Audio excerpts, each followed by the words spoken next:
ಇಂದೇ ಡೌನ್ಲೋಡ್ ಮಾಡಿ ಮತ್ತು ನಿಮ್ಮ ನೆಚ್ಚಿನ ಶೋಗಳನ್ನು ಆನಂದಿಸಿ.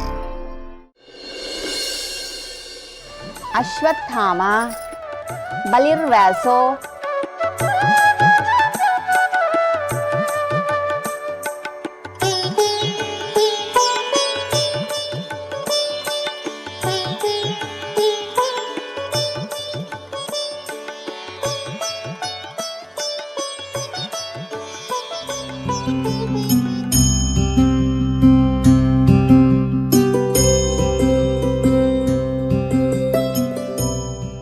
ನಾನು ಸ್ವಲ್ಪ ಪೇಟೆಗೆ ಹೋಗಿ ಬರ್ತೀನಿ.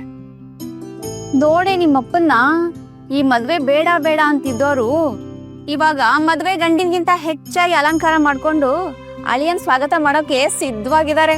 ಈ ಮದುವೆಗೆ ಒಪ್ಪಿ ಸಿದ್ಧವಾಗ್ತಿರೋದು ನೀನು, ನಾನಲ್ಲ.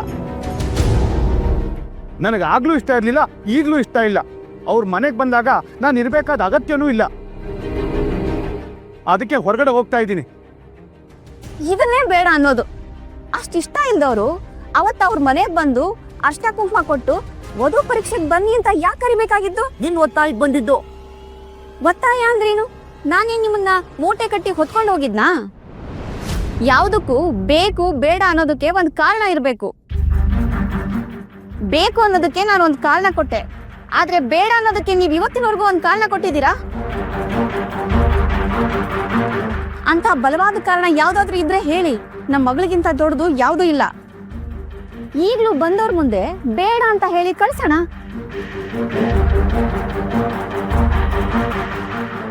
ಸುಮ್ಮನೆ ಕಾರಣ ಇಲ್ಲದೆ ಮಕ್ಕಳ ತರ ಹಠ ಮಾಡ್ಬೇಡಿ.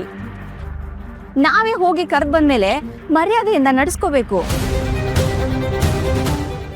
ಅದು ಅವ್ರಿಗೂ ಗೌರವ, ನಮಗೂ ಗೌರವ. ಅಮ್ಮ, ಅವರು ಬರ್ತಾರಾ?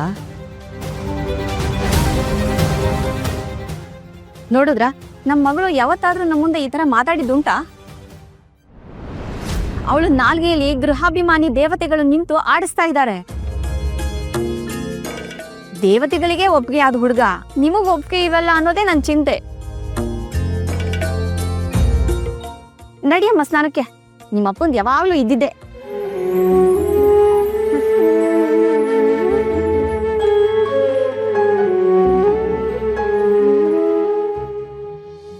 ಅದೆಂತ ವಿಚಿತ್ರ ಜಾತಕ ಹುಡುಗಂದು. ಅದನ್ನ ನೆನೆಸ್ಕೊಂಡಾಗೆಲ್ಲ ನನ್ನ ಮೈ ನಡುಗುತ್ತೆ. ಸರಸ್ವತಿಯ ಭವಿಷ್ಯ ಕಣ್ಮುಂದೆ ಬರುತ್ತೆ. ಇಂಥ ಜಾತಕಕ್ಕೆ ದೇವತೆಗಳ ಅನುಗ್ರಹ ಅಂದ್ರೇನು? ಈ ಅಗ್ನಿ ಪರೀಕ್ಷೆಗೆ ನನ್ನ ಮಗಳೇ ಆಗ್ಬೇಕಿತ್ತೆ.